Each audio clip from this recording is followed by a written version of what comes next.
If you've been to Antarctica and you're thinking about booking the Arctic, please watch this first. So if you're new here, I've been to both Antarctica and the Arctic. I just got back from the Arctic. I've been to the Antarctic twice, including crossing the Antarctic Circle. So now I can say I've crossed the Arctic Circle. And quite frankly, there were a lot of things I wish I had known going to the Arctic. So one of the first things I thought was, oh, okay, yeah, like this is just another polar region. Like, here we go again. I've been there, done that kind of thing because I've been to Antarctica twice, and I think that was super helpful, and we'll get into that. But what I really was not thinking about is that the Arctic is different, completely different, and you really can't compare them, which seems silly, but it's reality. They're so different. Uh, so I think there were a lot of assumptions that I made going into Arctic and had a lot of expectations that I really should not have had. I should have checked those at the door. I never should have sat down and um or I shouldn't say sat down. It's not like I sat down and made a list, but I should not have been comparing the two in my head. And that was a huge oops on my part. So I went into the Arctic thinking I was gonna see all this wildlife and it was gonna, they're just gonna be everywhere, like up your balcony. And I was expecting way more snow than there actually was. I wasn't expecting the flora that they had.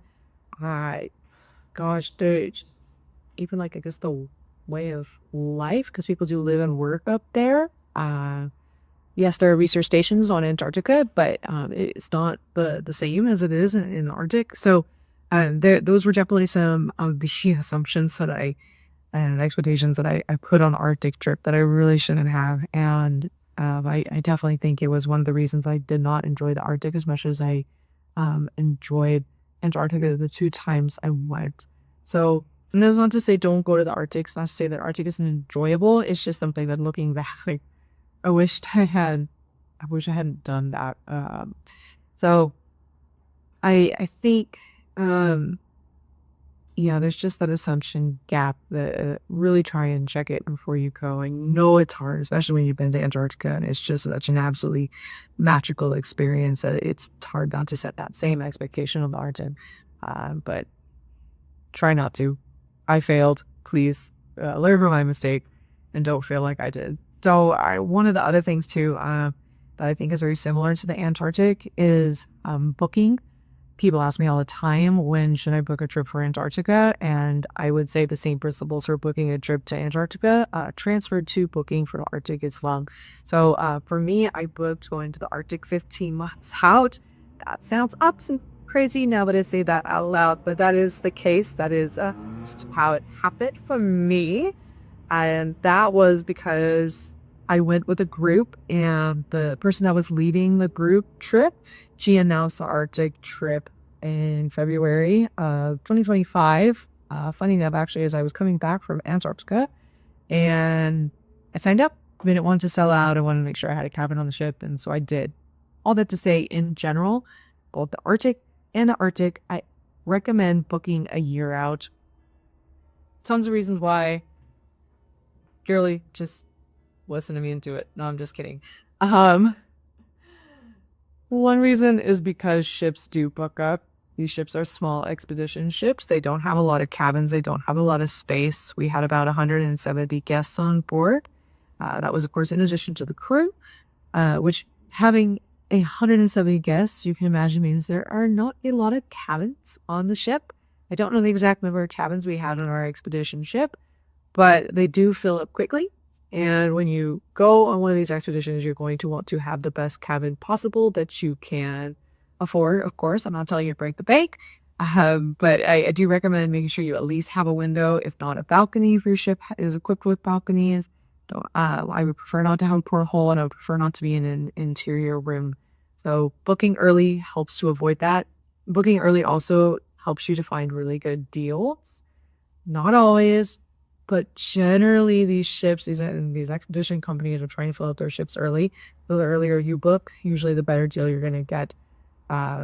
Those are the top two reasons to do it, other than the fact that I told you so and I've been there, done that. So you should do it too. Ignore my sass. Oh my gosh. Okay. Anyway, moving on. Another thing, having been to Antarctica twice, coming into the Arctic that I just has had expectations of, was the gear that I needed to bring. And I think this goes a little bit both ways. They're both very, very different. I felt there was, I, someone's going to correct me on this in the comments, and that's totally fine. I felt that the cold was different in the Arctic, and to me, that usually means that the humidity was a little bit higher. Antarctica is dry. It is a desert. It is one of the driest places on Earth, believe it or not. And cold just hits differently when it's a dry cold versus a wet cold. So I definitely felt the cold more in the Arctic, and I had the exact same gear on. It just sat down on the floor. I actually had my Antarctic Circle, Antarctica jacket sitting on the floor. It was my down liner, and I wore that now both below the Antarctic Circle and above the Arctic Circle, and I'm so thankful that I had it because I would have died without it. And that's not to say I wasn't going to bring it. That's a whole other story we'll get to. And then I also have my Arctic jacket here behind me. It's just a shell. It's not lined. And it's waterproof. They are sticklers about being waterproof in the Arctic, or at least they were on my expedition ship, which is ridiculous because you need to be waterproof in Antarctica as well. So I will say overall, you can wear the same gear in Antarctica as the Arctic. If you know how to do that in Antarctica, you're going to be ahead of the game for the Arctic. But the little asterisk on that one, and this is only pertaining to the expedition company that I went with, who shall remain unnamed, they had the worst packing list I have ever seen. They did provide us with the coat. They provided us with boots. Nowhere on this packing list did it include having a down liner for your coat. It doesn't have to be down, by the way. It can be synthetic, but either way, it's that kind of mid layer. I always call it like a puppy coat. Nowhere was not mentioned.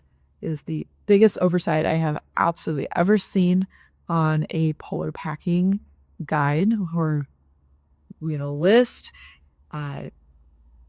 Bring your stinking down coat with you. Non-negotiable. I don't care what time of the season you go. You need to bring it. You can always take off layers. You cannot add them.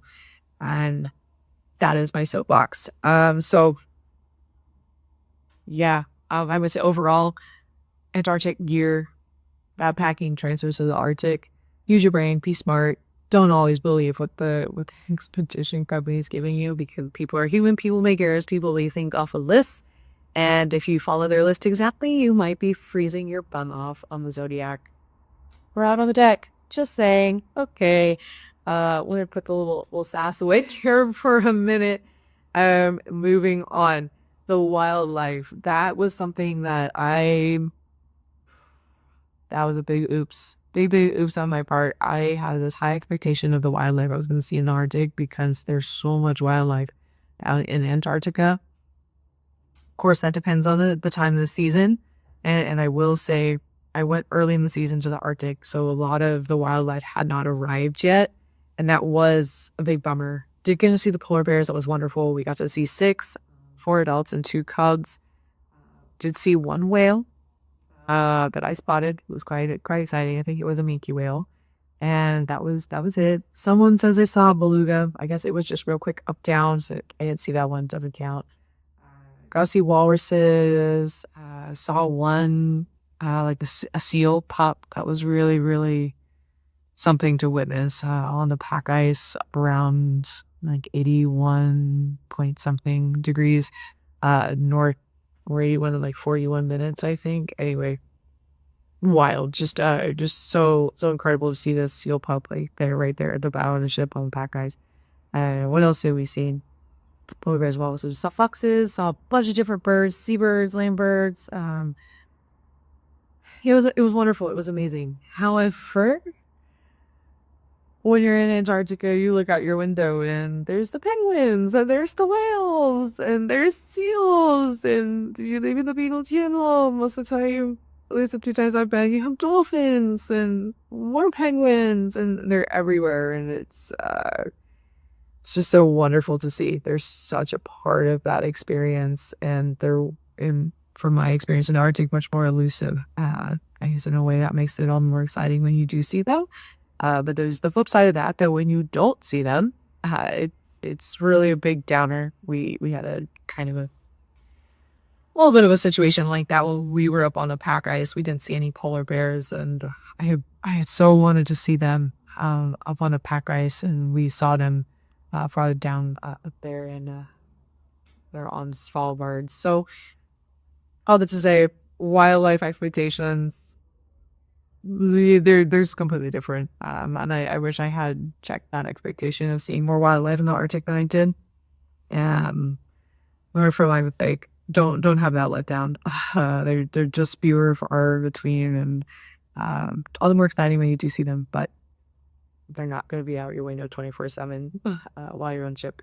So yeah, I think I kind of already touched on it earlier, but like if there was the one thing like I could go back and just like tell myself before I went was to just not compare the two and not set my expectations for the Arctic based on my experiences in the Antarctic. I very much enjoyed both experiences. I liked my time in the Arctic. I have loved my time in the Antarctic. There's so many reasons that go into that. It's just, for me, it's just a feeling that I have when I'm down in the Antarctic that I didn't have in the Arctic. The Arctic to me felt a lot more like I hadn't really stepped away into a polar region, and there was a hotel and you could walk across the street and have your chai latte or your coffee, or there was Thai and Japanese and all sorts of food types and cars. It's just, it doesn't really feel like and to me it doesn't feel like you stepped into a polar region. And whereas you go to Antarctica and there's none of that. Yes, there are research stations. Yes, there are people based down there all the time, but your lifeline is your ship. And that's what you have. You can't just, wake up and say, oh, I'd like to go to the local coffee shop, or, oh, I feel like I'm going to go have Japanese dinner tonight, or, oh, let me go to the grocery store. It's just very, very different. And I wish that I could go back and tell myself that of like, hey, don't have the same expectation for the Arctic as you do for the Antarctic, because they are completely different. And it doesn't make one any less than the other. They just are different. So, I guess we'll stop it there. I'll sum it up. That's one of the things I wish I'd known. Hope that's super helpful for anyone who's been to Antarctica and is thinking about or going to the Arctic. Don't make my mistakes. Please learn from my mistakes. All that to be said, hope you enjoy it. I have so much more polar content. I'm super excited about sharing, and it hasn't dropped yet, but I am working on a polar regions guide, which I'm having so much fun making.